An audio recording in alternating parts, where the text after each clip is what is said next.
ഇന്ന് ഞാൻ പറയാൻ പോകുന്ന കഥ ചോറ്റാനിക്കരയമ്മയെക്കുറിച്ചുള്ളതാണ്. എങ്ങനെയാണ് ചോറ്റാനിക്കരയമ്മ യക്ഷിയെ വധിച്ചത്? അതിന് പിന്നിലൊരു കഥയുണ്ട്. അതിങ്ങനെ: ചോറ്റാനിക്കരയ്ക്കടുത്തുള്ള കണ്ടാരപ്പള്ളി ഇല്ലത്തെ കാരണവരായിരുന്നു ഗുപ്തൻ നമ്പൂതിരി. വേദപണ്ഡിതനും മഹാമാന്ത്രികനും ആയിരുന്നുവെങ്കിലും അദ്ദേഹം ഒരു സ്ത്രീലമ്പടനായിരുന്നു. ഒരു കഥകളി പ്രാന്തൻ കൂടിയായിരുന്നു ഗുപ്തൻ നമ്പൂതിരി. ഒരു ദിവസം വൈകിട്ട് അടുത്തുള്ള തൃപ്പൂണിത്തറയിൽ കഥകളി കാണാൻ പോകുകയായിരുന്നു. അന്ന് ഇന്നത്തെ പോലെ റോഡുകളൊന്നും ഉണ്ടായിരുന്നില്ല. അത്യന്തം ദുർഘടം പിടിച്ച വഴിയിൽ കൂടെയാണ് പോകേണ്ടിയിരുന്നത്. അതിനാൽ ചൂട്ട് കത്തിച്ചാണ് അദ്ദേഹം പുറപ്പെട്ടത്. പോകുന്ന വഴി ഗുരുനാഥനായ കോശാപ്പള്ളി നമ്പൂതിരിപ്പാടിനെ കണ്ട് ദേവീ മാഹാത്മ്യം കൊടുക്കാനും ഉണ്ടായിരുന്നു. അതിനാൽ അദ്ദേഹത്തിന് തിരക്കിട്ട് പുറപ്പെടേണ്ടി വന്നു. അന്ന് പൗർണമിയായിരുന്നു. നടന്ന് ക്ഷീണം തോന്നിയ അദ്ദേഹം ഒരു പാലമരം കണ്ടപ്പോൾ അതിൻ്റെ ചുവട്ടിൽ വിശ്രമിക്കാനും വെറ്റില മുറുക്കാനും തീരുമാനിച്ചു. പെട്ടെന്ന് എവിടെ നിന്നോ ഒരു പാലപ്പൂവിൻ്റെ മണം ഒഴുകി വരാൻ തുടങ്ങി. തൊട്ടു പിന്നിലെ ഒരു അതീവ സുന്ദരിയായ സ്ത്രീ ഗുപ്തൻ നമ്പൂതിരിയുടെ മുന്നിൽ വന്നു നിൽക്കുന്നതായി അദ്ദേഹത്തിന് തോന്നി. മുമ്പിൽ വന്ന സ്ത്രീ അദ്ദേഹത്തോട് പറഞ്ഞു, താൻ വൈന്തലക്കോട്ടില്ലത്തെ കാമാക്ഷി വാരസിയാരാണ്. അങ്ങനെ ഇരുവരും ഒന്നിച്ച് പല വർത്തമാനങ്ങളും പറഞ്ഞ് യാത്ര തുടങ്ങി. അങ്ങനെ ഗുപ്തൻ നമ്പൂതിരിയും കാമാക്ഷി വാരസ്യാരും നടന്ന് കോശാപ്പള്ളി മനയുടെ മുന്നിലെത്തി. മഹാമാന്ത്രികനായ കോശാപ്പള്ളി നമ്പൂതിരി ശിഷ്യന്റെ വരവും കാത്ത് പൂമുഖത്ത് ഉണ്ടായിരുന്നു.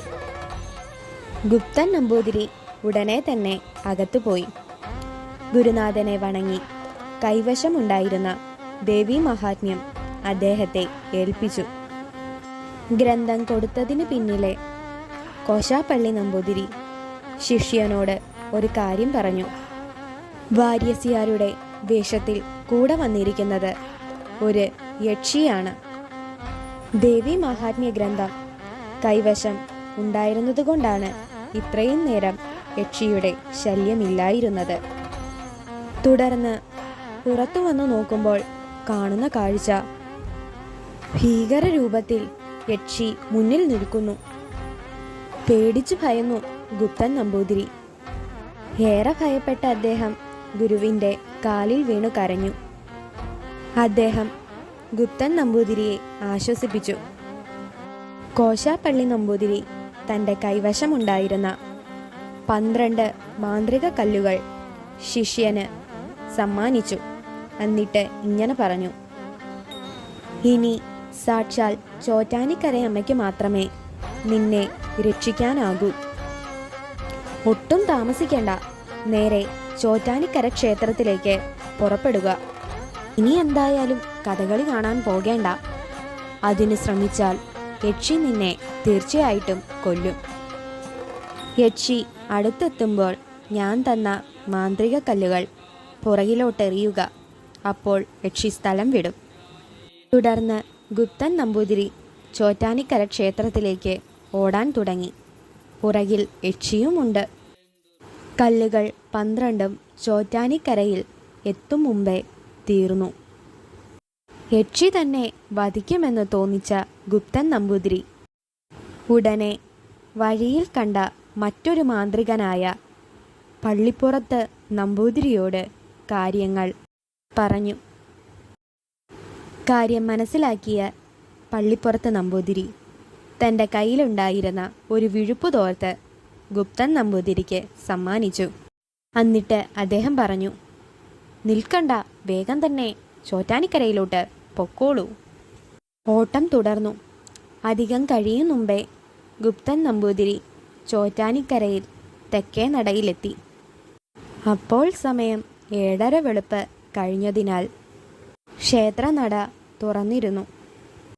നിർമാല്യവും അഭിഷേകവും മലർനിവേദ്യവും കഴിഞ്ഞിരുന്ന സമയമായിരുന്നു അത്.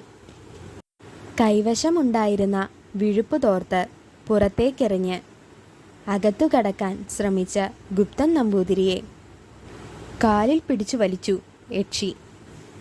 അദ്ദേഹം ചോറ്റാനിക്കരയമ്മയെ വിളിച്ച് കരഞ്ഞു, "അമ്മേ, രക്ഷിക്കണേ." അപ്പോൾ ശ്രീലകത്ത് നിന്ന് ചോറ്റാനിക്കരയമ്മ ഭദ്രകാളിയുടെ രൂപമെടുത്ത് ഇറങ്ങി വന്നു. തൻ്റെ പള്ളിവാളെടുത്ത് യക്ഷിയുടെ തല വെട്ടി തെക്കേ കുളത്തിലെറിഞ്ഞു. ആ കുളം ഇന്നും രക്തക്കുളമെന്ന് അറിയപ്പെടുന്നു. ഇതിൻ്റെ സ്മരണയ്ക്കാണ് രാവിലെ ചോറ്റാനിക്കരയിൽ അഭിഷേകവും നിവേദ്യവും കഴിഞ്ഞ് വീണ്ടും അഭിഷേകം നടത്തുന്നു.